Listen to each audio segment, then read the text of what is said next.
I got so much motherfucking design on right now. Break it down, bring it back, make it clap. I got 3 old thoughts, new block, where that thing. Bitches on my line, and you know.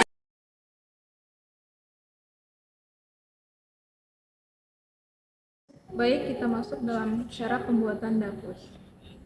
Untuk membuat dapus, kita perlu pergi ke menu reference, kemudian kita pencet insert seperti yang tertera, dan kita pilih type of source-nya itu buku. Kemudian kita ketik atau isi nama autornya, lalu kemudian selanjutnya kita pilih, setelah kita mengisi nama autornya, kita pilih judul. Setelah memilih title, kemudian kita mengisi judul dari buku yang kita ambil. Setelahnya kita mengisi tahun kapan buku tersebut diterbitkan. Lalu kemudian kita mengisi siapa penerbit yang menerbitkan buku ini. Setelahnya kita hanya perlu menekan OK, lalu kemudian lanjut membuat daftar pustaka yang lainnya. Lalu selanjutnya, selain untuk buku, sekarang akan diberikan cara untuk membuat daftar pustaka dari jurnal artikel. Sama halnya seperti pada buku tadi, pada jurnal kita akan menulis autor, judul, dan tahun pembuatan jurnal tersebut. Namun pada jurnal ada tambahan untuk nama jurnal dan halaman dari jurnal tersebut.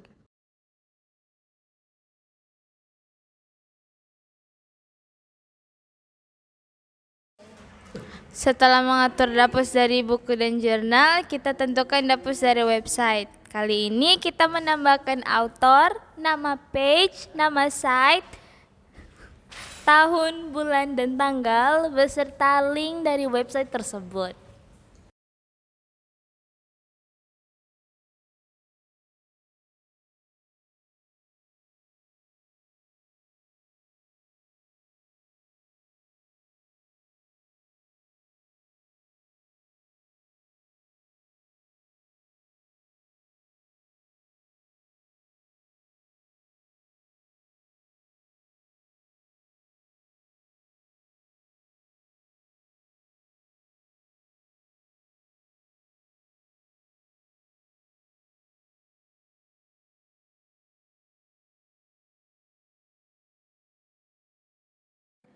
Lalu setelah selesai membuat daftar pustakanya, kita bisa melihat hasilnya pada bibliografi dan bisa dipilih salah satu di antara ketiga pilihan tersebut. Setelah diletakkan, kita tinggal rapikan sedikit dan selesai.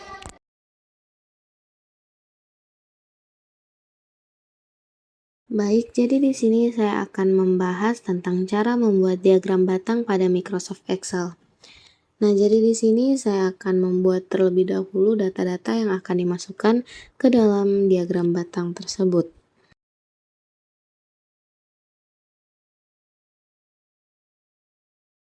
Langkah selanjutnya adalah data-data ini akan diblok, lalu klik bagian Insert.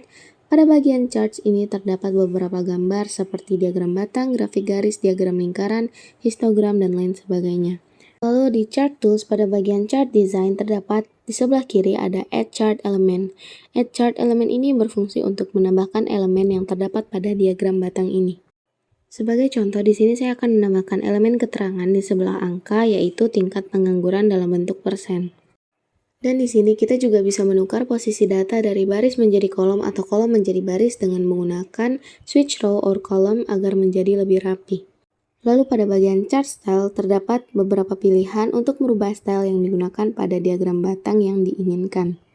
Pada bagian Chart Title kita bisa menggantinya dengan judul yang akan digunakan untuk diagram batang tersebut. Pada bagian Change Color kita dapat merubah warna yang digunakan pada diagram batang sesuai warna yang diinginkan.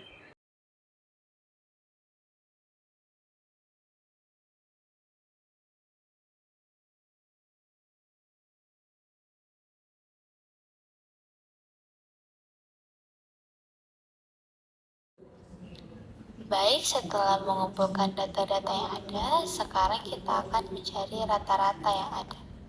Rata-rata yang diperlukan. Dan kita menggunakan rumus average.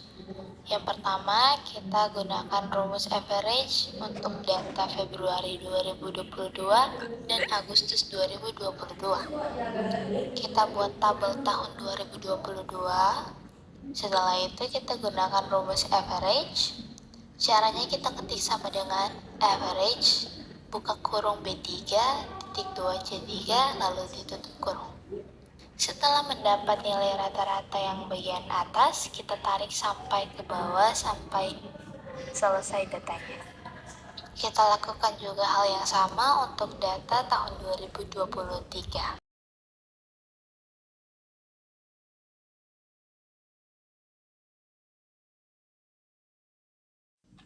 Baik, setelah mendapatkan data rata-rata yang diperlukan, di sini saya akan memasukkan data tersebut ke dalam tabel, yang dimana tabel ini akan saya buat menjadi dalam bentuk grafik garis. Setelah membuat tabel rata-rata yang diperlukan, kemudian saya memblok seluruh tabel, dan kemudian saya pergi ke menu insert, dan saya memilih opsi grafik garis yang telah disediakan oleh Excel. Kemudian saya mengatur tampilan grafik garis saya. Untuk mengubah tampilan grafik, kita bisa memilih opsi yang telah disediakan pada chart styles. Setelahnya, untuk mempercantik tampilan grafik kita bisa dapat pergi ke menu format dan mengatur warna dari grafik yang telah kita buat, ataupun hal-hal yang ingin kita ubah.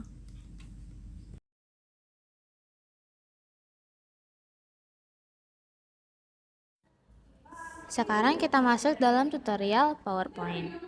Di sini kami akan melakukan insert gambar, dan kami sudah mendapat insert gambar tentang grafik untuk materi kami.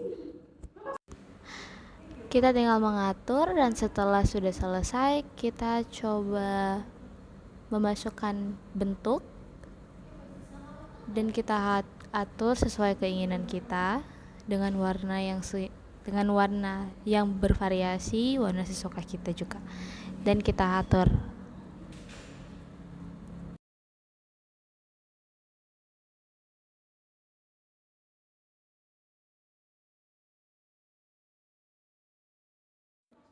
Di PowerPoint kami juga menggunakan fitur format background.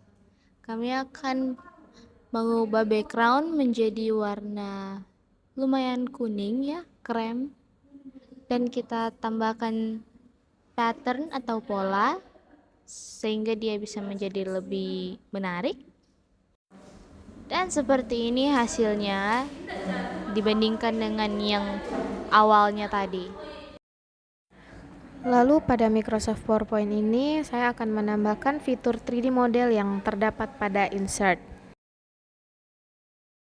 Setelah memilih 3D model tersebut, kita bisa mengarahkan dan menggerakkan posisi 3D model ini dengan arah dan posisi sesuai keinginan masing-masing.